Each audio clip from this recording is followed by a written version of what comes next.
अस्सलाम वालेकुम स्टूडेंट्स। आज हम क्लास 7 मैथ और इसकी एक्सरसाइज 2.1 को कंप्लीट सॉल्व करेंगे। तो क्वेश्चन नंबर 1 को सॉल्व करने से पहले हम थोड़ा सा रीड कर लेते हैं ताकि क्वेश्चन सॉल्व करने में आसानी रहे। तो ये देखिए नंबर सीक्वेंस कि नंबर सीक्वेंस क्या होता है, आइए रीड कर लेते हैं। A number sequence is an ordered list of numbers. For example 1, 3, 5 so on is a number sequence comprising of 1 as first term, 3 as second term, 5 as third term and 3 dots means to continue forward in the pattern established। अच्छा, list of numbers को या जो numbers की एक तरतीब होती है ना, उसे क्या कहते हैं? Number sequence. जैसे फॉर एग्जांपल ये हमें एक तरतीब दी गई है 1, 3, 5 so on, ठीक है। तो इसमें ये जो पहला नंबर होता है ना, इसे कहते हैं फर्स्ट टर्म, जबकि दूसरे नंबर को सेकंड टर्म, तीसरे नंबर को थर्ड टर्म।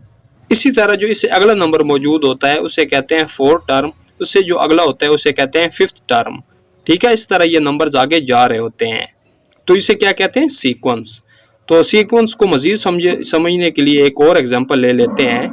तो आइए इस सीक्वेंस को देख लेते हैं 2, 4, 6, 8, 10 so on। तो इसमें ये जो पहला नंबर है इसे कहते हैं फर्स्ट टर्म, ये सेकंड टर्म, ठीक है, ये थर्ड टर्म, ये फोर्थ टर्म और ये फिफ्थ टर्म। अब ये भी देख लें कि फर्स्ट टर्म के साथ ऐसा क्या किया गया है या इस पर कौन सा रूल अप्लाई किया गया है कि नेक्स्ट टर्म क्रिएट हो रही है। देखिए ना, अगर हम 2 में 2 ऐड करते हैं तो नेक्स्ट टर्म क्रिएट हो जाती है 4। मजीद अगर हम 4 में 2 ऐड करते हैं तो नेक्स्ट टर्म क्रिएट हो जाती है 6। इसी तरह 6 में हम मजीद 2 ऐड करते हैं तो क्या आ जाता है आगे? 8।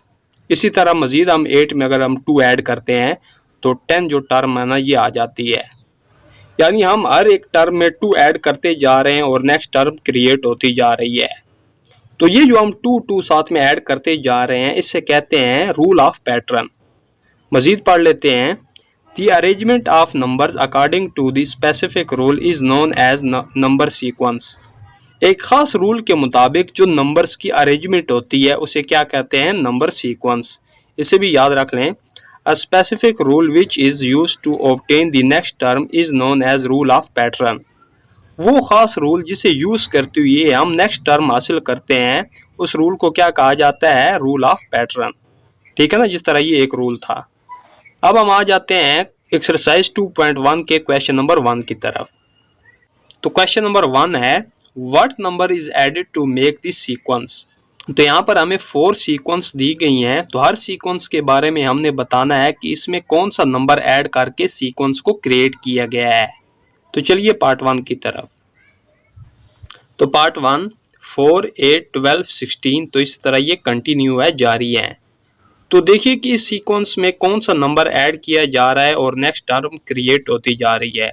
देखिए ना, अगर हम 4 में 4 ऐड करते हैं तो नेक्स्ट टर्म 8 आ जाती है, ठीक है। इसी तरह 8 में हम मजीद 4 ऐड करते हैं तो क्या आ जाएगा? 12। 12 में मजीद 4 ऐड करें तो 16 आ जाएगा, ठीक है। 16 में मजीद 4 ऐड करें तो 20 आ जाएगा। यानी इस सीक्वेंस में नंबर 4 जो है ना ये ऐड किया जा रहा है और नेक्स्ट टर्म क्रिएट होती जा रही है। तो सिर्फ हमने यही बताना है कि इनमें कौन सा नंबर ऐड किया गया है, तो वो है 4। अब पार्ट 2 को देख लेते हैं। 12, 17, 22, 27 so on। तो फर्स्ट टर्म को अगर हम देखें ना, अगर हम 12 में 5 ऐड करते हैं ना तो 17 आ जाता है। अब 17 में फिर 5 ऐड करें तो क्या आ जाएगा? 22। 22 में फिर 5 ऐड करें तो 27 आ जाएगा। यानी हर टर्म में हम 5 ऐड करते जा रहे हैं तो नेक्स्ट टर्म आती जा रही है।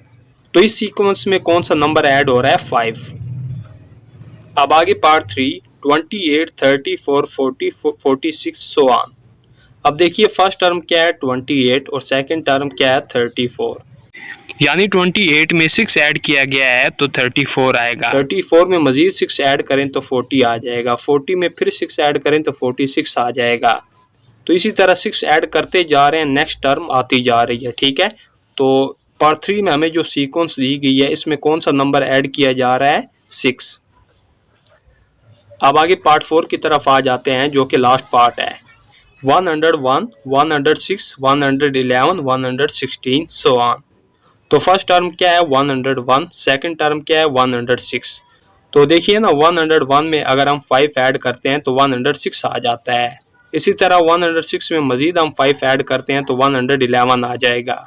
इसी तरह 111 में मजीद आप 5 ऐड करें तो 116, ये जो नेक्स्ट टर्म है ये आ जाएगी। इसी तरह 5 ऐड करते जा रहे हैं और नेक्स्ट टर्म आती जा रही है। तो पार्ट 4 में ये जो सीक्वेंस हमें दी गई है इसमें कौन सा नंबर ऐड किया जा रहा है, 5, तो लिख लें 5। तो ये नंबर्स ही हमने बताने थे कि कौन सा नंबर ऐड किया जा रहा है हर सीक्वेंस में। तो इसी के साथ ये जो क्वेश्चन नंबर 1 है ना, ये कंप्लीट हो चुका है। नेक्स्ट हम आ जाते हैं क्वेश्चन नंबर 2 की तरफ। तो क्वेश्चन नंबर 2 है, what number is multiplied to make this sequence. Sequence को बनाने के लिए कौन सा नंबर मल्टीप्लाई किया गया है। ठीक है ना, जस्ट वो नंबर बताना है जो मल्टीप्लाई किया जा रहा है। तो पार्ट 1 को देख लेते हैं। तो पार्ट 1 3, 6, 12, 24। तो फर्स्ट टर्म को देख लेते हैं। तो फर्स्ट टर्म है 3। तो 3 को किस नंबर के साथ मल्टीप्लाई करें कि 6 आ जाए। अगर 3 को हम 2 के साथ मल्टीप्लाई करते हैं ना, तो 3 2 टाइम्स 6। अब 6 को फिर 2 के साथ मल्टीप्लाई करें, 6 2 टाइम 12। अब 12 को फिर 2 के साथ मल्टीप्लाई करें तो 24 आ जाएगा। यानी प्रीवियस टर्म को हम 2 के साथ मल्टीप्लाई करते जा रहे हैं, नेक्स्ट टर्म क्रिएट होती जा रही है। तो इस सीक्वेंस में 2 को मल्टीप्लाई किया गया है, तो यहाँ पर जस्ट लिख लें 2। अब आगे पार्ट 2 5, 25, 125, 625। तो फर्स्ट टर्म क्या है, 5। अब 5 को किस नंबर के साथ मल्टीप्लाई करें कि 25 आ जाए। तो 5 को अगर हम 5 के साथ ही मल्टीप्लाई करते हैं तो 5 5 टाइम 25।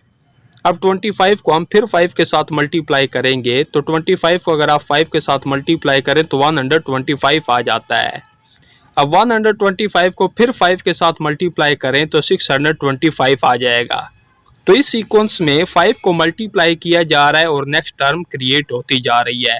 तो यहाँ पर लिख लें 5, क्योंकि 5 ही वो नंबर है जो इस सीक्वेंस में मल्टीप्लाई हो रहा है। नेक्स्ट पार्ट 3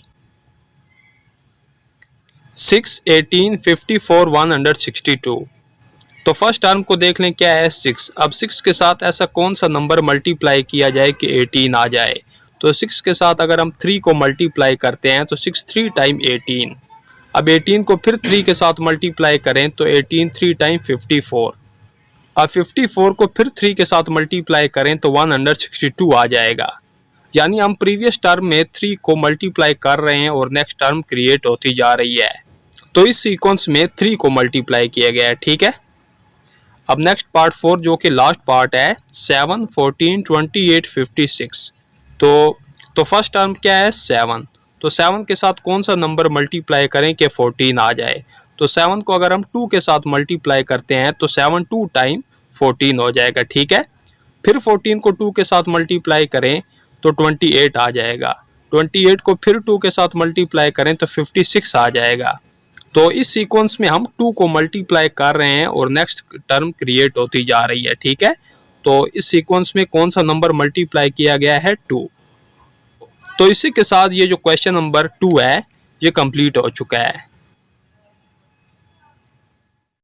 नेक्स्ट हम आ जाते हैं क्वेश्चन नंबर 3 की तरफ। तो क्वेश्चन नंबर 3 है, use the first 3 terms in the pattern to find the rule. तो इन पैटर्न्स में या इन सीक्वेंस में हमने जो फर्स्ट 3 टर्म्स है ना, इनको मद्देनजर रखते हुए ये बताना है कि इनमें कौन सा रूल यूज हुआ है। जस्ट वो जो रूल है ना वो हमने फाइंड करना है। तो चलिए पार्ट 1 की तरफ। तो पार्ट 1 52, 57, 62, तो इस तरह ये कंटिन्यू है। तो इसमें जो रूल अप्लाई करके जो नेक्स्ट टर्म्स क्रिएट की जा रही हैं वो रूल हमने फाइंड करना है। ठीक है, तो पहली टर्म हम देख लेते हैं, क्या है 52। सेकंड टर्म कौन सी है, 57। अब देखिए ना, अगर हम 52 में ऐड कर लेते हैं 5 तो 5 और 2 क्या हो जाएगा, 7 और ये 5। यानी 52 में हमने 5 ऐड किया तो क्या आ गया, 57। ठीक है, अब 57 में मजीद हम ऐड कर लेते हैं 5 को, तो 7 और 5 12, तो 2 यहाँ पे और 1 कैरी, 5 और 1 6, तो ये देखिए 62 आ गया। अब 62 में मजीद आप 5 ऐड करें तो 67 आ जाएगा। ठीक है, इस तरह ये नेक्स्ट जो टर्म्स है ना वो क्रिएट होती जाएंगी। यानी हम 5 ऐड करते जा रहे हैं और नेक्स्ट टर्म क्रिएट होती जा रही है। तो इसमें जो रूल यूज हुआ है वो हम लिखेंगे, तो यहाँ पर लिख लें रूल। तो इसमें कौन सा रूल यूज हुआ है, एडिंग 5। तो बस ये रूल हमने फाइंड करना था। अब आगे पार्ट 2 की तरफ आ जाएं। तो पार्ट 2 है 78, 85, 92, तो इस तरह ये जारी है। तो इसमें भी हमने बताना है कि कौन सा रूल यूज हुआ है। तो पहली टर्म हम देख लेते हैं 78 और दूसरी क्या है 85। तो 78 में अगर हम ऐड करें 7, तो 8 और 7 15, तो 5 यहाँ पे और 1 कैरी, 7 और 1 8। तो ये देखिए 78 में हमने 7 ऐड किया तो 85 आ गया, ठीक है। अब 85 में अब फिर 7 को ऐड करें तो 5 और 7 12, तो 2 यहाँ पे और 1 कैरी, 8 और 1 9। तो 85 में भी हमने 7 ऐड किया तो अगली टर्म क्या आ गई 92। तो इस तरह हम 7 ऐड करते जा रहे हैं और नेक्स्ट टर्म क्रिएट होती जा रही है। तो इसका भी हम रूल लिखेंगे, तो यहाँ पर लिख लें रूल। तो क्या रूल यूज हुआ है, एडिंग 7, ठीक है, यानी हम 7 को ऐड करते जा रहे हैं और नेक्स्ट टर्म क्रिएट होती जा रही है। तो इसी पार्ट 2 के साथ जो क्वेश्चन नंबर 3 है ये कंप्लीट हो चुका है। नेक्स्ट हम आ जाते हैं क्वेश्चन नंबर 4 की तरफ। तो क्वेश्चन नंबर 4 है use the pattern rule to make the pattern. तो ये हमें स्टेटमेंट्स दी गई हैं, तो इनको मद्देनजर रखते हुए इनकी सीक्वेंस या जो पैटर्न होते हैं ना वो हमने क्रिएट करने हैं। तो आइए पार्ट 1 की तरफ। तो part 1, start at 8 and add 2 each time. क्या हमने 8 से स्टार्ट करना है और हर बार हमने 2 ऐड करना है, ठीक है ना। यानी 8 से स्टार्ट करेंगे तो पहली जो टर्म है ना वो क्या होगी 8, यानी हमने 8 से स्टार्ट करना है और हर बार हमने 2 ऐड करते जाना है, ठीक है। अब 8 में 2 ऐड करें तो क्या हो जाएगा 10, ठीक है ना। तो ये सेकंड टर्म आ गई। अब 10 में फिर 2 ऐड करें तो क्या आ जाएगा 12, 12 में फिर 2 ऐड करें तो 14 हो जाएगा। यानी हम 2 ऐड करते जाएंगे और नेक्स्ट टर्म क्रिएट होती जाएगी। तो उसने कोई लिमिट नहीं बताई, तो हम 4 टर्म्स ही लिखकर यहाँ पर डॉट डॉट डॉट लिख देंगे, ठीक है, कि इस तरह कंटिन्यू है, जारी है। अब आगे part 2, start at 3 and multiply 2 each time. तो 3 से स्टार्ट करना है, ठीक है, यानी जो पहली टर्म होगी वो क्या होगी 3 और हर बार हमने 2 के साथ मल्टीप्लाई करते जाना है। यानी अब हम 3 को 2 के साथ मल्टीप्लाई करेंगे तो 3 2 टाइम क्या आ जाएगा 6, तो दूसरी टर्म क्या होगी 6, तो यहाँ पर लिख लें 6। अब 6 को फिर हम 2 के साथ मल्टीप्लाई करेंगे तो 6 2 टाइम 12, तो जो थर्ड टर्म होगी वो क्या आएगी 12, तो यहाँ पर लिख लें 12। अब 12 को फिर हम 2 के साथ मल्टीप्लाई करेंगे तो 12 2 टाइम 24। तो इस तरह हर नेक्स्ट टर्म जो होगी उसको हम 2 के साथ मल्टीप्लाई करते जाएंगे। तो यहाँ पर भी उसने कोई लिमिट नहीं बताई, ठीक है, तो यहाँ पर हम डॉट डॉट डॉट लिख देंगे कि इस तरह जारी है। तो इन स्टेटमेंट्स को मद्देनजर रखते हुए हमने इनके जो पैटर्न या जो सीक्वेंस बनानी थी वो हमने बना ली, ठीक है, एक ये बन गई और एक ये बन गई। तो इसी के साथ ये जो क्वेश्चन नंबर 4 है ये कंप्लीट हो चुका है। नेक्स्ट हम आ जाते हैं क्वेश्चन नंबर 5 की तरफ। तो क्वेश्चन नंबर 5 है find the missing terms in the given sequences. तो यहाँ पर हमें 4 सीक्वेंसेस दी गई हैं, तो इनमें ये जो मिसिंग टर्म्स है ना ये हमने लिखनी है। तो पार्ट 1 को देख लेते हैं 7 10 13 डैश डैश डैश 25। तो पहली टर्म क्या है 7, दूसरी क्या है 10। तो 7 में आप 3 ऐड करें तो क्या हो जाएगा 10, 10 में फिर 3 ऐड करें तो 13 हो जाएगा, 13 में फिर 3 ऐड करें तो 16 हो जाएगा। तो यहाँ पर कौन सी टर्म आएगी 16। अब 16 में फिर 3 ऐड करें तो क्या हो जाएगा 19, 19 में फिर 3 ऐड करें तो 22 हो जाएगा। तो पार्ट 1 में जो सीक्वेंस हमें दी गई थी उसमें जो मिसिंग टर्म्स थी ना वो हमने लिख ली। Next part 2 6 12 18 dash dash dash 42। तो पहली टर्म क्या है 6, दूसरी क्या है 12। तो यानी 6 में हम 6 ऐड करेंगे तो क्या आ जाएगा 12, 12 में फिर 6 ऐड करें तो 18 आ जाएगा, 18 में फिर 6 ऐड करें तो 24 आ जाएगा, ठीक है, 24 में फिर 6 ऐड करें तो 30 आ जाएगा, 30 में फिर 6 ऐड करें तो 36 आ जाएगा, 36 में फिर 6 ऐड करें तो 42 आ जाएगा। तो जो मिसिंग टर्म्स थी ना वो हमने लिख ली। अब आगे पार्ट 3 की तरफ आ जाएं 23 20 17 डैश डैश डैश 5। अब पहली टर्म क्या है 23 और दूसरी क्या है 20। यानी पहली टर्म बड़ी है और दूसरी टर्म छोटी है, यानी इसमें से माइनस किया गया है। तो 23 में से हम 3 माइनस करेंगे तो 20 आ जाएगा। 20 से फिर 3 माइनस करें तो 17 आ जाएगा। 17 से फिर 3 माइनस करें तो 14 आ जाएगा। 14 से फिर 3 माइनस करें तो 11 आ जाएगा। 11 से फिर 3 माइनस करें तो 8 आ जाएगा। 8 से फिर 3 माइनस करें तो 5 आ जाएगा। तो जो मिसिंग टर्म्स थी ना वो हमने लिख ली। अब आगे पार्ट 4, 98, 96, 94 डैश डैश डैश 86। तो पहली टर्म क्या है 98, दूसरी क्या है 96, यानी पहली बड़ी है और दूसरी टर्म छोटी है। इसका मतलब है कि माइनस किया गया है। तो 98 से हम 2 माइनस करेंगे तो 96 आ जाएगा। 96 से फिर 2 माइनस करें तो 94 आ जाएगा। 94 से फिर 2 माइनस करें तो 92 आ जाएगा। 92 से फिर 2 माइनस करें तो 90 आ जाएगा। 90 से फिर 2 माइनस करें तो 88 आ जाएगा। 88 से फिर 2 माइनस करें तो 86 आ जाएगा। तो इन सीक्वेंसेस में जो मिसिंग टर्म्स थी ना वो हमने लिख ली। तो इसी के साथ जो क्वेश्चन नंबर 5 है ये कंप्लीट हो चुका है। अब हम आ जाते हैं क्वेश्चन नंबर 6 की तरफ। तो क्वेश्चन नंबर 6 है find the general term of the following number sequences. तो यहाँ पर हमें 4 सीक्वेंसेस दी गई हैं, तो हर सीक्वेंस की हमने जनरल टर्म फाइंड करनी है। तो चलिए पार्ट 1 की तरफ। तो पार्ट 1 6, 13, 20, 27। तो इस सीक्वेंस की हमने जनरल टर्म फाइंड करनी है। तो पहले हमें ये पता होना चाहिए कि जनरल टर्म क्या होती है। अब ये देखिए, ये फर्स्ट टर्म है, ये सेकंड टर्म है, ये थर्ड, फोर्थ, फिफ्थ, सिक्स्थ, इस तरह ये जारी है। अब इस सीक्वेंस की किसी भी पोजीशन पर मौजूद कोई भी टर्म अगर हम फाइंड करना चाहते हैं तो इसके लिए हमें इस सीक्वेंस का एक फार्मूला बनाना होगा, जिसे फॉलो करके हम इस सीक्वेंस की किसी भी पोजीशन पर मौजूद टर्म फाइंड कर सकेंगे। यानी हम चौथी टर्म फाइंड करना चाहते हैं, 8वीं फाइंड करना चाहते हैं, 100वीं फाइंड करना चाहते हैं, 1000वीं जो टर्म है वो फाइंड करना चाहते हैं। तो किसी भी टर्म को फाइंड करने के लिए इस सीक्वेंस का जो फार्मूला होगा वो फार्मूला जनरल टर्म कहलाएगा। अब वो जनरल टर्म हम कैसे फाइंड करेंगे, तो आइए पहले इस सीक्वेंस को देख लेते हैं। तो पहली टर्म क्या है 6, दूसरी 13, 20, 27, ठीक है। तो इस तरह ये जारी है। अब पहली टर्म क्या है 6, दूसरी क्या है 13, यानी 6 में हम 7 ऐड करेंगे तो 13 आ जाएगा। 13 में फिर 7 ऐड करें तो 20 आ जाएगा। 20 में फिर 7 ऐड करें तो 27 आ जाएगा, ठीक है। यानी इस तरह हम 7 ऐड करते जाएंगे तो नेक्स्ट टर्म आती जाएगी। अब इसकी जो जनरल टर्म है ना वो हम फाइंड कर लेते हैं। तो पहले हम इसकी ये जो पहली टर्म है ना इसकी पोजीशन लिखेंगे, ठीक है। यानी A1, A1 से क्या मुराद है, यानी पहली term, first term, is equal to, तो हम कौन सा नंबर इनमें ऐड करते जा रहे हैं 7। तो पहले हम लिखेंगे 7 और इसको मल्टीप्लाई कर देंगे 1 के साथ और इससे माइनस कर देंगे 1। तो 7 1 टाइम्स 7, 7 में से 1 माइनस कर दें तो क्या रह जाएगा 6।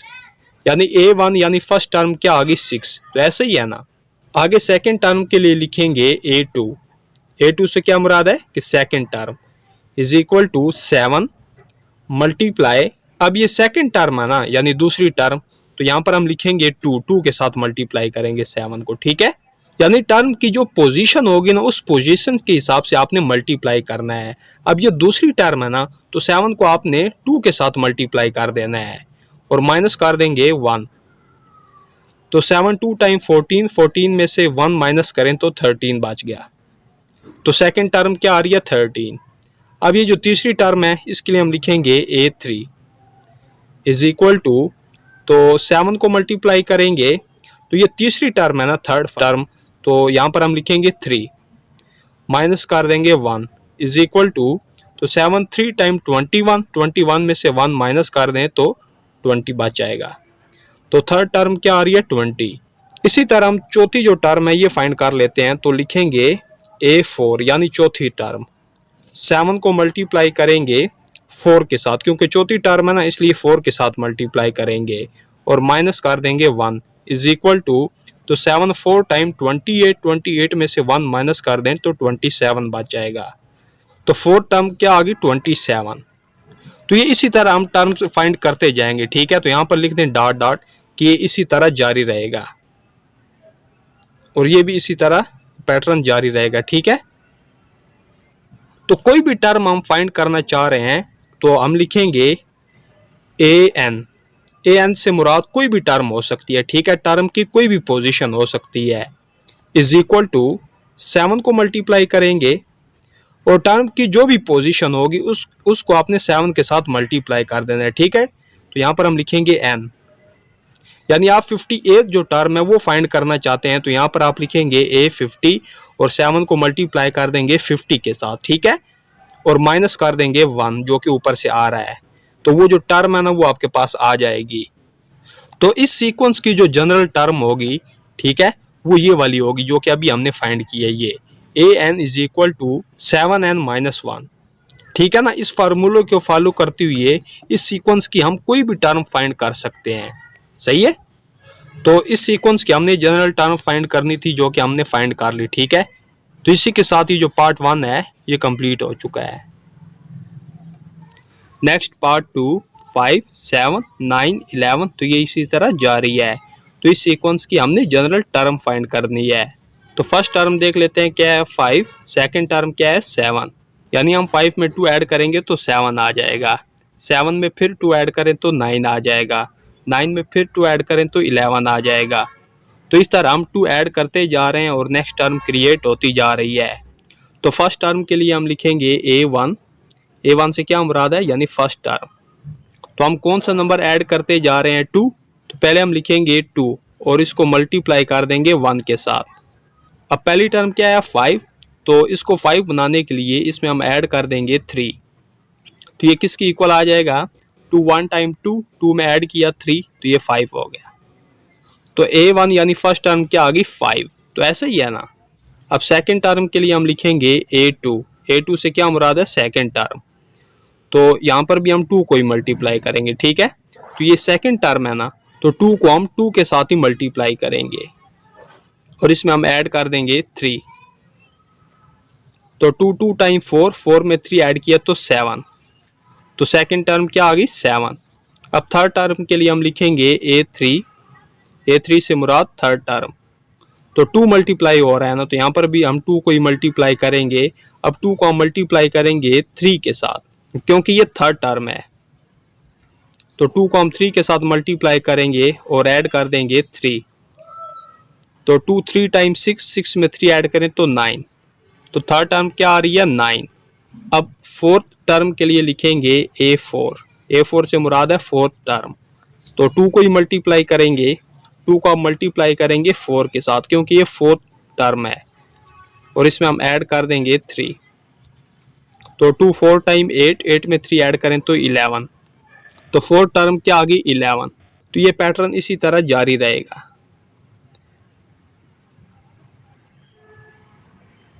तो अब इसकी जनरल जो टर्म है ना वो हम फाइंड कर सकेंगे, सही है। तो लिखेंगे AN से मुराद टर्म की कोई भी पोजीशन हो सकती है, कोई भी टर्म हो सकती है, इज इक्वल टू, तो हम 2 को मल्टीप्लाई करते जा रहे हैं ना, तो यहाँ पर भी हम 2 को ही मल्टीप्लाई करेंगे। तो 2 को किसके साथ मल्टीप्लाई करेंगे, जो उस टर्म की पोजीशन होगी, ठीक है, यानी n के साथ ही मल्टीप्लाई करेंगे। n से मुराद जो उस टर्म की पोजीशन होगी, यानी अगर आप यहाँ पर 18वीं जो टर्म है ना वो फाइंड करने जा रहे हैं, तो यहाँ पर आप लिखेंगे A18 इज इक्वल टू, तो 2 को आपने 18 के साथ ही मल्टीप्लाई कर देना है। अब n को आप ब्रैकेट में लिखें या बगैर ब्रैकेट के लिखें एक ही बात है, और इसमें हम ऐड कर देंगे 3, तो जो रिक्वायर्ड टर्म है ना वो आ जाएगी। तो इस सीक्वेंस की जो जनरल टर्म होगी वो क्या होगी, AN is equal to 2n+3, तो ये जनरल टर्म आ गई। तो इसी के साथ ही जो पार्ट 2 है ये कंप्लीट हो गया है। नेक्स्ट पार्ट 3, 4, 9, 14, 19, तो ये इसी तरह जारी है। तो इस सीक्वेंस की भी हमने जनरल टर्म फाइंड करनी है। तो पहले टर्म को देख लेते हैं, क्या है 4, दूसरी क्या है 9, यानी हम 4 में 5 ऐड करेंगे तो क्या आ जाएगा 9, 9 में फिर 5 ऐड करेंगे तो 14 आ जाएगा, 14 में फिर 5 ऐड करें तो 19 आ जाएगा, यानी हम 5 ऐड करते जा रहे हैं और नेक्स्ट टर्म क्रिएट होती जा रही है। तो फर्स्ट टर्म के लिए हम लिखेंगे A1 से क्या मुराद है फर्स्ट टर्म, तो लिखेंगे इज इक्वल टू, तो कौन सा नंबर हम ऐड करते जा रहे हैं 5, तो पहले हम लिखेंगे 5 और 5 को मल्टीप्लाई कर देंगे 1 के साथ, तो 5 1 टाइम 5 हो जाएगा, ठीक है। तो यहाँ पर हमने क्या क्रिएट करना है 4, तो हम माइनस कर देंगे 1 को, तो ये 4 बन जाएगा। देखिए ना 5 1 टाइम 5 और माइनस किया 1 तो क्या रह गया 4, यानी फर्स्ट टर्म क्या आ गई 4, तो ऐसा ही है ना। अब सेकंड टर्म के लिए हम लिखेंगे A2, तो 5 को ही मल्टीप्लाई करेंगे। अब 5 को मल्टीप्लाई करेंगे 2 के साथ क्योंकि ये सेकंड टर्म है, और माइनस कर देंगे 1 इज इक्वल टू, तो 5 2 टाइम 10, 10 में से माइनस करें 1 तो 9 बचेगा। तो सेकंड टर्म क्या आ रही है 9। तो थर्ड टर्म के लिए लिखेंगे A3 इज इक्वल टू 5 को ही मल्टीप्लाई करेंगे। हर बार आपने 5 को ही मल्टीप्लाई करते जाना है इस सीक्वेंस में, और 5 को आप किसके साथ मल्टीप्लाई करेंगे 3 के साथ क्योंकि ये थर्ड टर्म है, और माइनस कर देंगे 1 को। तो 5 3 टाइम 15, 15 में से माइनस करें 1 तो 14 बच गया। तो थर्ड टर्म क्या आ रही है 14। अब फोर्थ टर्म के लिए लिखेंगे A4 इज इक्वल टू 5 को ही मल्टीप्लाई करेंगे। अब 5 को मल्टीप्लाई करेंगे जो टर्म की पोजीशन है यानी 4 के साथ, और माइनस करते जाएंगे 1 को ही, ठीक है। तो 5 4 टाइम 20, 20 में से माइनस करें 1 तो 19 बच गया। तो फोर्थ टर्म क्या आ गई 19। तो ये पैटर्न इसी तरह बनता जाएगा। तो अब हम जनरल टर्म फाइंड कर सकेंगे, तो लिखेंगे an से मुराद कोई भी टर्म की पोजीशन हो सकती है, मल्टीप्लाई करेंगे 5 को जो उस टर्म की पोजीशन होगी, ठीक है, यानी n के साथ ही। यानी यहाँ पर आप 30th जो टर्म है ना वो फाइंड करना चाहते हैं, तो यहाँ पर आप लिखेंगे A30 और 5 को 30 के साथ ही मल्टीप्लाई भी करना है और माइनस कर देना है 1, तो रिक्वायर्ड टर्म जो है ना वो आपके पास आ जाएगी। तो इस सीक्वेंस की जो जनरल टर्म है वो क्या आ गई, an is equal to 5n minus 1। Next part 4 जो कि लास्ट पार्ट है, 2 12 22 32, तो इसी तरह ये जारी है। तो इस सीक्वेंस की भी हमने जनरल टर्म फाइंड करनी है। तो देख लेते हैं पहली टर्म क्या है 2, दूसरी क्या है 12, यानी हम 2 में 10 ऐड करेंगे तो 12 आ जाएगा। 12 में फिर आप 10 ऐड करें तो 22 आ जाएगा। 22 में आप फिर 10 ऐड करें तो 32 आ जाएगा। इसी तरह हर टर्म में हम 10 ऐड करते जा रहे हैं और नेक्स्ट टर्म क्रिएट होती जा रही है। तो फर्स्ट टर्म के लिए हम लिखेंगे A1। A1 से क्या मुराद है फर्स्ट टर्म। तो हम कौन सा नंबर इनमें ऐड करते जा रहे हैं 10। तो पहले हम लिखेंगे 10 और 10 को मल्टीप्लाई कर देंगे 1 के साथ, तो 10 1 टाइम 10 हो जाएगा। अब 10 को 2 बनाने के लिए हम क्या करेंगे कि इसमें से माइनस कर देंगे 8, तो 10 1 टाइम 10, 10 में से माइनस करें 8 तो 2 बच जाएगा। तो फर्स्ट टर्म क्या आ गई 2। अब सेकंड टर्म के लिए हम लिखेंगे A2। A2 से क्या मुराद है सेकंड टर्म। तो 10 को ही मल्टीप्लाई करते जाना है, ठीक है। तो 10 को इस बार हम मल्टीप्लाई करेंगे 2 के साथ ही क्योंकि ये सेकंड टर्म है, तो इसलिए 10 को मल्टीप्लाई कर देंगे 2 के साथ और माइनस 8 कर देंगे, ठीक है। तो 10 2 टाइम 20, 20 में से माइनस करें 8 तो 12 बच जाएगा। तो सेकंड टर्म क्या आ रही है 12। तो थर्ड टर्म के लिए हम लिखेंगे A3। A3 से मुराद थर्ड टर्म। 10 को मल्टीप्लाई करेंगे तो 10 को मल्टीप्लाई करेंगे 3 के साथ क्योंकि ये थर्ड टर्म है, और माइनस करते जाएंगे 8 को। तो 10 3 टाइम 30, 30 में से माइनस करें 8 तो 22 बच जाएगा। तो थर्ड टर्म क्या आ गई 22। फोर्थ टर्म के लिए हम लिखेंगे A4 इज इक्वल टू, तो 10 को ही मल्टीप्लाई करेंगे, तो 10 को मल्टीप्लाई करेंगे अब 4 के साथ क्योंकि ये फोर्थ टर्म है, और माइनस कर देंगे 8। तो 10 4 टाइम 40, 40 में से माइनस करें 8 तो 32 बच जाएगा। तो फोर्थ टर्म क्या आ रही है 32। तो ये पैटर्न इसी तरह बनता जाएगा, ठीक है। अब इसकी जो जनरल टर्म है ना वो फाइंड कर सकेंगे, तो लिखेंगे an से मुराद कोई भी टर्म हो सकती है, इज इक्वल टू, तो 10 को मल्टीप्लाई करेंगे जो उस टर्म की पोजीशन होगी। तो यहाँ पर हमने n लिखा हुआ है ना, तो 10 को हम n के साथ ही मल्टीप्लाई करेंगे और माइनस कर देंगे 8। तो इस सीक्वेंस की जो जनरल टर्म है वो क्या क्रिएट होगी, क्या बन गई, an is equal to 10n minus 8। तो इसी पार्ट 4 के साथ जो क्वेश्चन नंबर 6 है ये कंप्लीट हो चुका है। नेक्स्ट हम आ जाते हैं क्वेश्चन नंबर 7 की तरफ। तो क्वेश्चन नंबर 7 है find 30th term from the following general terms. तो यहाँ पर हमें जनरल टर्म्स दी गई हैं, ठीक है। तो इन जनरल टर्म में से जो 30th टर्म है ना वो हमने फाइंड करनी है। तो चलिए पार्ट 1 की तरफ। तो part 1 an is equal to 2n plus 1, तो ये किसी सीक्वेंस की हमें जनरल टर्म दी गई है। तो इस जनरल टर्म को फॉलो करते हुए हमने उस सीक्वेंस की जो 30th टर्म है ना वो फाइंड करनी है। तो इस एन की जगह पर हम क्या लिखेंगे 30 तो सीक्वेंस की जो 30th टर्म है ना वो आ जाएगी। तो आइए, तो ए एन की जगह पर हम क्या लिखेंगे A30 से क्या मुराद है 30th term is equal to 2n, तो 2 लिखेंगे और n की जगह पर हम क्या लिखेंगे 30, ठीक है, यानी 2 को हम मल्टीप्लाई करेंगे 30 के साथ। अब 30 के साथ हमने क्यों मल्टीप्लाई किया, क्योंकि ये 30th टर्म है, इसलिए 2 को हम 30 के साथ मल्टीप्लाई करेंगे +1।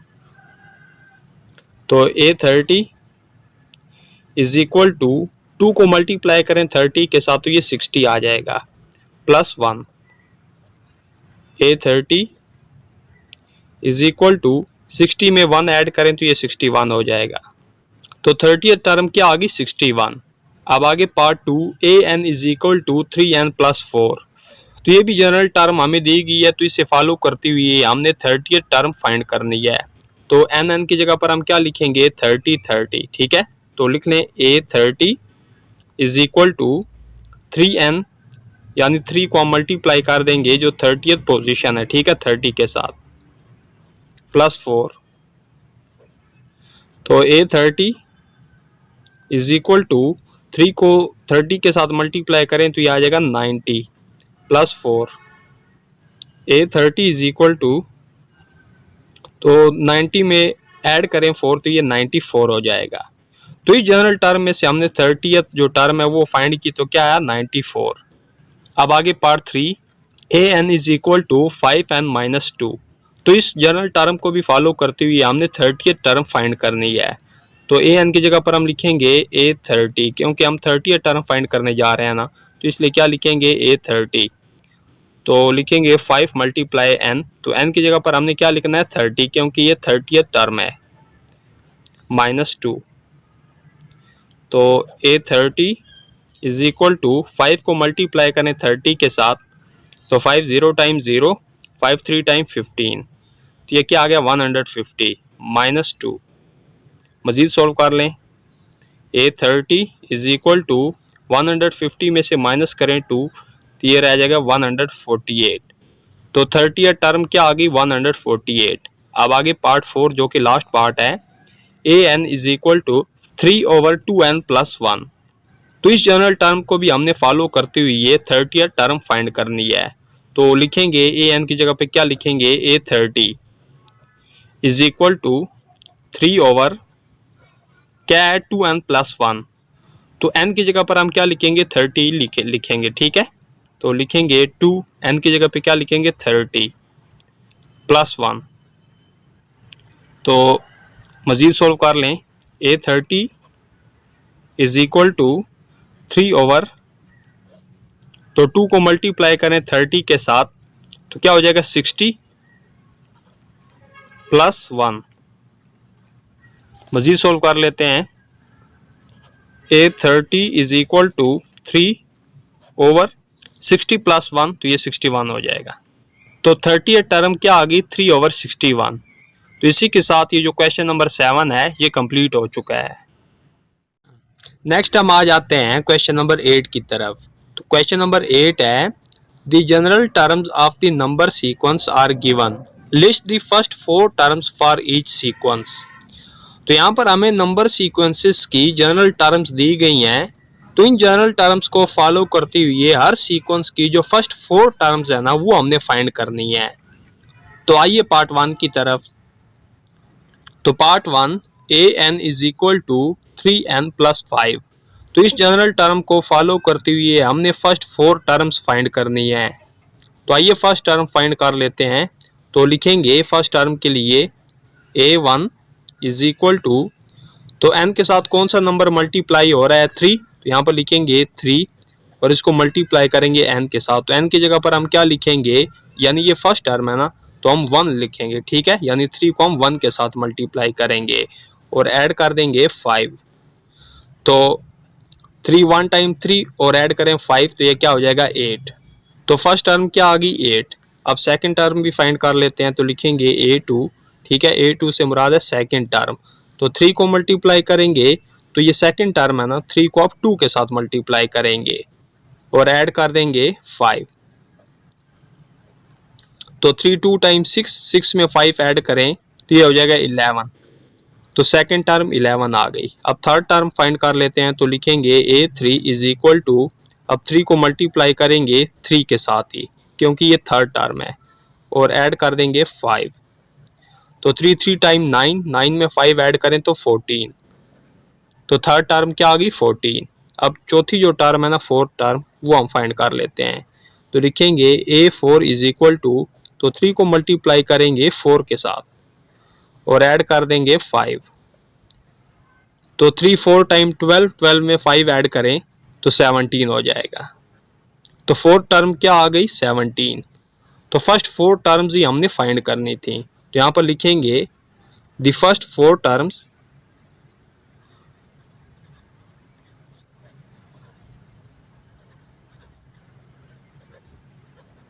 आर, तो कौन सी हैं फर्स्ट 4 टर्म्स, 8 11, ये सेकंड थर्ड फोर्थ टर्म।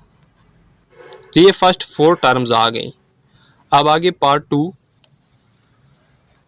तो पार्ट 2 है an is equal to 8n plus 2। तो इस जनरल टर्म को भी फॉलो करते हुए हमने फर्स्ट 4 टर्म्स फाइंड करनी है। तो an की जगह पे पहले हम लिखेंगे a1 यानी फर्स्ट टर्म, 8 को मल्टीप्लाई करेंगे n के साथ, तो n की जगह पर हम क्या लिखेंगे, ये फर्स्ट टर्म है ना, तो 8 को हम 1 के साथ मल्टीप्लाई करेंगे प्लस 2। तो 8 1 टाइम 8, 8 में 2 ऐड करें तो 10 हो जाएगा। तो फर्स्ट टर्म क्या आ गई 10। अब सेकंड टर्म के लिए हम लिखेंगे A2, तो 8 को मल्टीप्लाई करेंगे 2 के साथ, ठीक है, क्योंकि ये सेकंड टर्म है, प्लस 2 इज इक्वल टू, तो A2 टाइम 16, 16 में 2 ऐड करें तो 18। तो सेकंड टर्म क्या आ गई 18। अब थर्ड टर्म फाइंड करेंगे तो लिखेंगे A3 इज इक्वल टू, 8 को मल्टीप्लाई करेंगे 3 के साथ क्योंकि ये थर्ड टर्म है, ऐड कर देंगे 2। तो 8 3 टाइम 24, 24 में 2 ऐड करें तो 26 हो जाएगा। अब फोर्थ टर्म जो है वो फाइंड कर लेते हैं, तो लिखेंगे A4 इज इक्वल टू, तो 8 को मल्टीप्लाई करेंगे 4 के साथ प्लस 2। तो 8 4 टाइम 32, 32 में 2 ऐड करें तो ये हो जाएगा 34। तो फोर्थ टर्म क्या आ गई 34। तो यहाँ पर हम लिखेंगे द फर्स्ट 4 टर्म्स आर,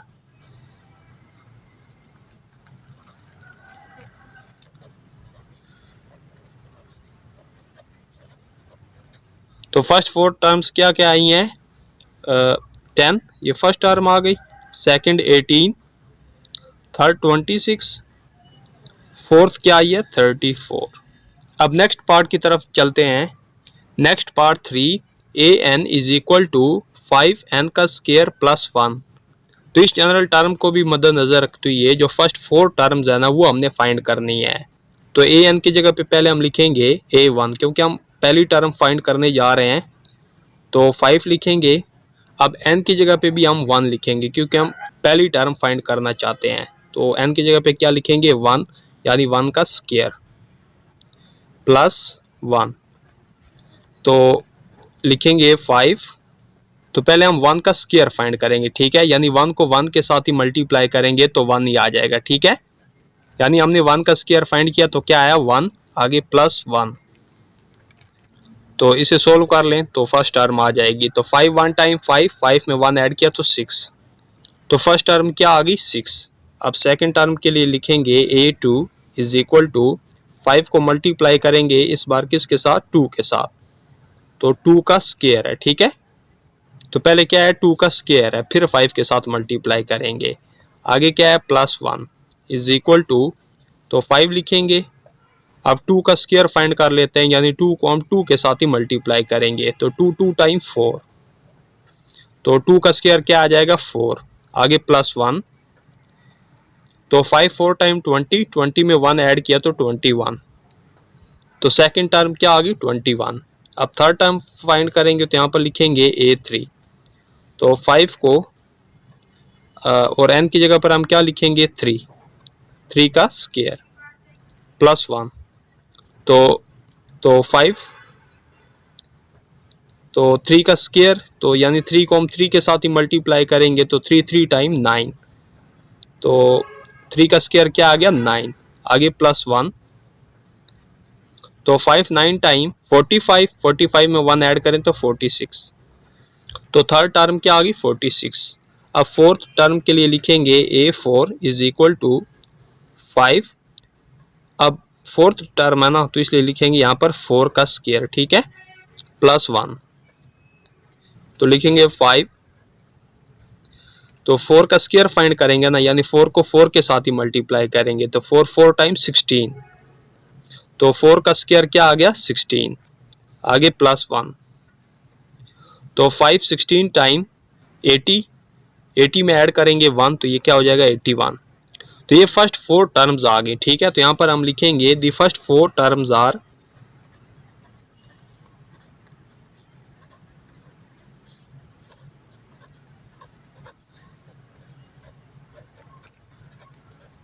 तो फर्स्ट 4 टर्म्स लिख लें 6 21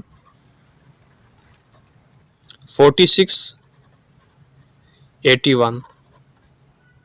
अब आगे पार्ट 4 जो कि लास्ट पार्ट है क्वेश्चन नंबर 8 का, an is equal to 4n + 12, तो इसको भी मद्देनजर रखते हुए हमने फर्स्ट 4 जो टर्म्स है ना वो फाइंड करनी है। तो पहले हम लिखेंगे a1, तो 4 को मल्टीप्लाई करना है किसके साथ n के साथ, तो n की जगह पर हम क्या लिखेंगे 1 क्योंकि ये फर्स्ट टर्म है, +12, तो 4 1 टाइम 4, 4 में ऐड करें 12 तो ये हो जाएगा 16, तो फर्स्ट टर्म क्या आ गई 16। अब सेकंड टर्म के लिए लिखेंगे a2, तो 4 को मल्टीप्लाई करेंगे अब 2 के साथ, +12, तो 4 2 टाइम 8, 8 में 12 ऐड करें तो ये हो जाएगा 20। अब आगे थर्ड टर्म फाइंड करेंगे तो लिखेंगे a3, तो 4 को मल्टीप्लाई करेंगे, अब 4 को मल्टीप्लाई करेंगे 3 के साथ, +12, तो 4 3 टाइम 12, 12 में 12 ऐड करें तो 24, तो थर्ड टर्म क्या आ गई 24। अब फोर्थ टर्म के लिए लिखेंगे a4, तो 4 को मल्टीप्लाई करेंगे अब 4 के साथ क्योंकि ये फोर्थ टर्म है, +12, तो 4 4 टाइम 16, 16 में 12 ऐड करें तो ये हो जाएगा 28, तो फोर्थ टर्म क्या आ गई 28, तो यहाँ पर फर्स्ट 4 टर्म्स लिख लें 16 20, अगली क्या है 24 28, तो इस टर्म को भी फॉलो करते हुए हमने फर्स्ट 4 टर्म्स फाइंड कर ली। तो इसी के साथ ये जो क्वेश्चन नंबर 8 है ये कंप्लीट हो चुका है। नेक्स्ट हम आ जाते हैं क्वेश्चन नंबर 9 की तरफ। तो क्वेश्चन नंबर 9 है, a plant that is 17 centimeter tall grows 2 centimeter each week. तो एक पौधा है जो 17 सेंटीमीटर लंबा है, यानी उस पौधे की जो हाइट है वो 17 सेंटीमीटर है और हर वीक के बाद वो पौधा 2 सेंटीमीटर बढ़ता है। तो इस स्टेटमेंट को मद्देनजर रखते हुए इन 3 पार्ट्स के हमने आंसर्स देने हैं। तो ए पार्ट को देख लेते हैं, कंप्लीट द सीक्वेंस। तो इस सीक्वेंस को हमने कंप्लीट करना है। तो उस पौधे की जो मौजूदा हाइट है वो कितनी है 17 सेंटीमीटर। तो 1 वीक के बाद उसकी हाइट कितनी हो जाएगी, तो 1 वीक के बाद उसकी 2 सेंटीमीटर हाइट बढ़ती है, ठीक है, तो 17 में हम 2 ऐड कर देंगे तो ये क्या हो जाएगा 19। तो 1 वीक के बाद जो उसकी हाइट है वो कितनी हो जाएगी 19 सेंटीमीटर। तो 2 वीक्स के बाद उसकी हाइट कितनी हो जाएगी, तो इसके लिए हम 19 में मजीद 2 ऐड कर देंगे तो ये क्या हो जाएगा 21। तो 2 वीक्स के बाद जो उसकी हाइट हो जाएगी वो क्या हो जाएगी 21 सेंटीमीटर और 3 वीक्स के बाद उसकी हाइट कितनी हो जाएगी, तो 21 में मजीद 2 ऐड कर दें तो ये हो जाएगा 23। तो 3 वीक्स के बाद जो उसकी हाइट हो जाएगी वो क्या हो जाएगी 23 सेंटीमीटर। तो इस सीक्वेंस को हमने कंप्लीट कर लिया। अब part B, how tall will the plant be after 3 weeks. तो 3 वीक्स के बाद उस प्लांट की हाइट कितनी हो जाएगी, तो 3 वीक्स के बाद उस प्लांट की हाइट कितनी होगी 23 सेंटीमीटर। तो इसके सामने लिख लें 23 सेंटीमीटर। अब आगे part C, after how many weeks will the plant be 27 centimeter tall. तो कितने वीक्स के बाद उस प्लांट की हाइट 27 सेंटीमीटर हो जाएगी? तो आइए फाइंड कर लेते हैं। तो 1 वीक के बाद उसकी हाइट कितनी होगी? 19 सेंटीमीटर। 2 वीक्स के बाद कितनी होगी? 21 सेंटीमीटर। 3 वीक्स के बाद उसकी हाइट कितनी होगी? 23 सेंटीमीटर। और 4 वीक्स के बाद उसकी हो जाएगी 25 सेंटीमीटर। ठीक है ना? तो इसी पैटर्न के साथ हमने जाना है। ठीक है। और 5 वीक्स के बाद उसकी हाइट कितनी हो जाएगी? तो यहाँ पर लिख लें 5 वीक्स। तो 25 में मजीद 2 ऐड कर दें तो ये क्या हो जाएगा? 27। तो 5 वीक्स के बाद उसकी जो हाइट है वो क्या हो जाएगी? 27। तो पार्ट 3 में भी हमसे यही पूछा गया है, after how many weeks will the plant be 27 centimeter tall, कि कितने वीक्स के बाद उस प्लांट की हाइट 27 सेंटीमीटर हो जाएगी। तो ये अभी हमने फाइंड किया ना, 5 वीक्स के बाद उसकी जो हाइट है वो कितनी हो जाएगी? 27 सेंटीमीटर। यहाँ पर साथ में लिख लें 5 वीक्स। तो 5 वीक्स के बाद उसकी जो हाइट है वो क्या हो जाएगी? 27 सेंटीमीटर। तो इसी के साथ ये जो क्वेश्चन नंबर 9 है ये कंप्लीट हो चुका है। नेक्स्ट हम आ जाते हैं क्वेश्चन नंबर 10 की तरफ। तो क्वेश्चन नंबर 10 है, Ibrahim solves 5 questions of an exercise in the subject of mathematics in 20 minutes. तो इब्राहिम जो है वो मैथमेटिक्स के 5 क्वेश्चंस 20 मिनट्स में सोल्व करता है। ठीक है, 5 क्वेश्चंस 20 मिनट्स में सोल्व करता है। 7 क्वेश्चंस इन 30 मिनट्स। तो इसी तरह 7 क्वेश्चंस को वो 30 मिनट्स में सोल्व करता है। 9 क्वेश्चंस इन 40 मिनट्स। और 9 क्वेश्चंस को 40 मिनट्स में सोल्व करता है। When will he solve 13 questions and 15 questions if this pattern is continued? तो इसी पैटर्न को जारी रखती हुई ये वो 13 क्वेश्चंस कितने टाइम में सोल्व करेगा और 15 क्वेश्चंस भी कितने टाइम में सोल्व करेगा, तो ये हमने फाइंड करना है। आगे देखें, also convert the time into hours and minutes. तो उस टाइम को हमने हार्स और मिनट्स में भी कन्वर्ट करना है। तो आइए इसे सोल्व कर लेते हैं। तो क्वेश्चन नंबर 10 को सोल्व करने के लिए हम एक टेबल ड्रा करेंगे। तो यहाँ पर हम लिखेंगे नंबर ऑफ क्वेश्चंस। ठीक है ना, जितने जितने क्वेश्चंस हैं। आगे लिखेंगे टाइम इन मिनट्स, और उनको सोल्व करने में जितने जितने मिनट्स लगते हैं। तो क्वेश्चन के मुताबिक 5 क्वेश्चंस को सोल्व करने में कितना टाइम लगता है, कितने मिनट्स लगते हैं? 20 मिनट्स। और 7 क्वेश्चंस को सोल्व करने में कितने मिनट्स लगते हैं? 30। इसी तरह 9 क्वेश्चंस को सोल्व करने में कितने मिनट्स लगते हैं? 40 मिनट्स। तो पहले कितने क्वेश्चंस थे? 5, फिर कितने हो गए? 7, फिर कितने हो गए? 9। यानी हम 5 में हम 2 ऐड करेंगे तो क्या आ जाएगा? 7। 7 में फिर 2 ऐड करें तो क्या आ जाएगा? 9। यानी हम 2 ऐड करते जा रहे हैं। अब 11 क्वेश्चंस को सोल्व करने में कितना टाइम लगेगा? तो ये देखिए, 5 क्वेश्चंस को सोल्व करने में कितने मिनट्स लगे? 20। 7 को सोल्व करने में कितने लगे? 30 मिनट्स।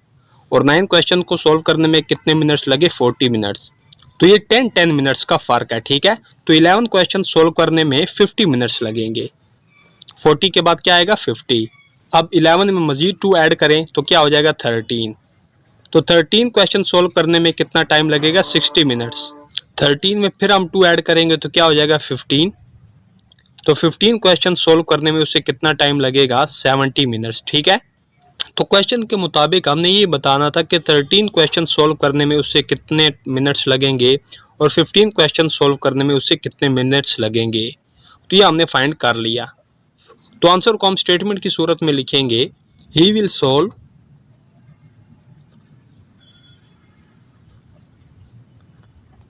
13 क्वेश्चंस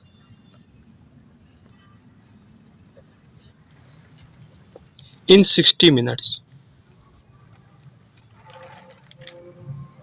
और 60 मिनट्स किसके इक्वल होता है? 1 आवर के। ठीक है, तो यहाँ पर लिख लें 1 आवर। तो 60 मिनट्स लिख लें या 1 आवर लिख लें, एक ही बात है। आगे हम लिखेंगे he will solve 15 questions in 70 minutes. और इसको अगर हम आवर्स में कन्वर्ट करते हैं तो ये आएगा 1 आवर 10 मिनट्स। तो 13 क्वेश्चन सोल्व करने में उसे इतना टाइम लगेगा, जबकि 15 क्वेश्चन सोल्व करने में उसको इतना टाइम लगेगा। तो इसी के साथ जो क्वेश्चन नंबर 10 है ये कंप्लीट हो चुका है। नेक्स्ट हम आ जाते हैं क्वेश्चन नंबर 11 की तरफ, जो कि लास्ट क्वेश्चन है। तो क्वेश्चन नंबर 11 है, a company use 10 carton to pack balls. तो एक कंपनी ने बॉल्स को पैक करने के लिए 10 कार्टन का यूज किया। If the company pack 20 balls in the first carton, अगर वो कंपनी फर्स्ट कार्टन में 20 बॉल्स को पैक करती है, 25 ball in the second carton, और सेकंड कार्टन में 25 बॉल्स को पैक करती है, 30 balls in the third carton, और थर्ड कार्टन में 30 बॉल्स को पैक करती है, and this pattern is continued, और यही पैटर्न इसी तरह जारी रहे, देन फाइंड, तो फिर फाइंड करें। तो इन 3 पार्ट्स के हमने आंसर्स देने हैं। तो पार्ट 1 को देख लेते हैं। The number of balls in 4th, 5th, 6th, 7th, 8th, 9th and 10th cottons. तो चौथे, पांचवें, छठे, सातवें, आठवें, 9वें और 10वें कार्टन्स में बॉल्स कितनी कितनी होंगी। तो आइए पहले पार्ट 1 को सोल्व कर लेते हैं। तो यहाँ पर हम एक टेबल ड्रा करेंगे, ठीक है, और यहाँ पर हम कार्टन्स लिखेंगे, और उन कार्टन्स में जितनी जितनी बॉल्स है वो हम यहाँ पे लिखेंगे। तो क्वेश्चन के मुताबिक फर्स्ट कार्टन में कितनी बॉल्स हैं, 20 बॉल्स, और सेकंड कार्टन में कितनी बॉल्स को पैक किया गया है, 25 बॉल्स को। इसी तरह थर्ड कार्टन में कितनी बॉल्स को पैक किया गया है, 30 बॉल्स को। यानी हर नेक्स्ट कार्टन में 5 बॉल का इजाफा किया जा रहा है। ये देखिए ना, पहले कार्टन में कितनी थी, 20 बॉल्स, दूसरे में कितनी है, 25, तीसरे में कितनी है, 30। तो ये 5-5 का इजाफा किया जा रहा है। तो क्वेश्चन नंबर 11 के पार्ट 1 में हमने ये बताना है कि 4th carton, 5th carton, 6th carton, 7th carton, 8th carton और 9th कार्टन, इसी तरह 10th कार्टन में कितनी कितनी बॉल्स होंगी। तो हम 5-5 बॉल्स का इजाफा करते जाएंगे, ठीक है। तो थर्ड कार्टन में कितनी बॉल्स है, 30। तो फोर्थ में कितनी होगी, 35। तो इसी पैटर्न को हमने कंटिन्यू रखना है। और 5th कार्टन में कितनी होगी, 40। 6th कार्टन में कितनी बॉल्स होंगी, 45। 7th कार्टन में कितनी बॉल्स होंगी, 50। 8th कार्टन में कितनी बॉल्स होंगी, 55। 9th कार्टन में कितनी बॉल्स होंगी, 60। और 10th कार्टन में कितनी बॉल होंगी, 65। तो क्वेश्चन नंबर 11 के पार्ट 1 में हमने यही बताना था कि 4th, 5th, 6th, 7th, 8th, 9th, 10th, तो इन कार्टन्स में कितनी कितनी बॉल्स होंगी, तो वो हमने फाइंड कर ली। अब आगे क्वेश्चन नंबर 11 की पार्ट 2। तो पार्ट 2 को देख लें। How many balls are there all together in 10 cartons. तो तमाम के तमाम जो 10 कार्टन्स हैं उनमें कुल मिलाकर कितनी बॉल्स हैं, तो वो कुल बॉल्स हमने फाइंड करनी है। तो आइए फाइंड कर लेते हैं। तो पहले हम लिखेंगे number of balls in 10 cartons.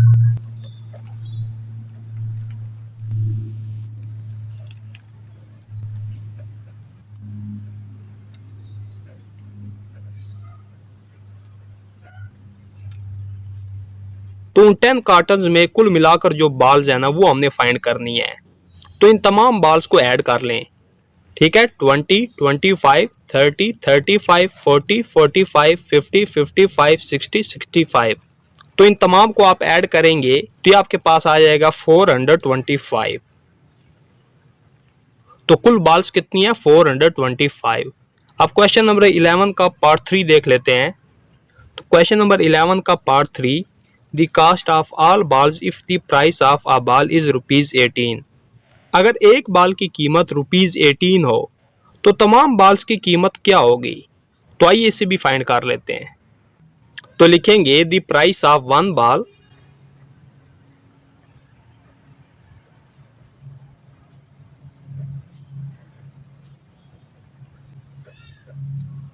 तो एक बॉल की प्राइस कितनी है, ₹18।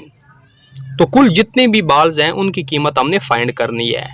तो कुल बॉल है कितनी, जो कि अभी हमने पिछले पार्ट में फाइंड किए हैं, 425 बॉल्स। तो यहां पर लिखेंगे द प्राइस ऑफ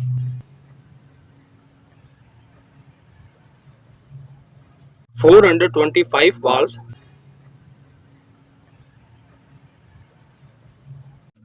तो इसके लिए हम क्या करेंगे कि 18 को मल्टीप्लाई कर देंगे 425 के साथ। तो कुल बॉल की जो कीमत है ना वो आ जाएगी। तो 18 को मल्टीप्लाई करें 425 के साथ तो ये आ जाएगा 7650 रुपीज़। तो कुल जितनी भी बॉल्स हैं उनकी कीमत क्या आ गई, ₹7,650। तो पार्ट 3 में हमने यही फाइंड करना था। तो इसी के साथ ये जो क्वेश्चन नंबर 11 है ये कंप्लीट हो चुका है और इसी के साथ एक्सरसाइज 2.1 भी कंप्लीट हो चुकी है। अगर एक्सरसाइज के दौरान कोई भी क्वेश्चन, कोई भी उसका पार्ट आपको समझ ना आया हो तो आप मुझे कमेंट करके पूछ सकते हैं और अपनी राय का इजहार भी आप कमेंट बॉक्स में कर सकते हैं। वीडियो पसंद आने पर इसको लाइक ज़रूर करें और अपने दोस्तों के साथ भी शेयर कर दें। अपना बहुत सारा ख्याल रखिएगा। अल्लाह हाफिज़।